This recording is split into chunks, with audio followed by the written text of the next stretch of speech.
తీసుకోవడానికి వచ్చాను.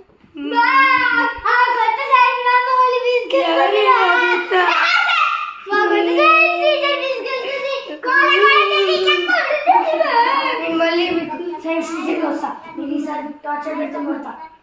అతను ఎవరు? కొత్త కొత్త స్టూడెంట్ మ్యామ్, అడ్మిషన్ ఇంకొక లేడీ.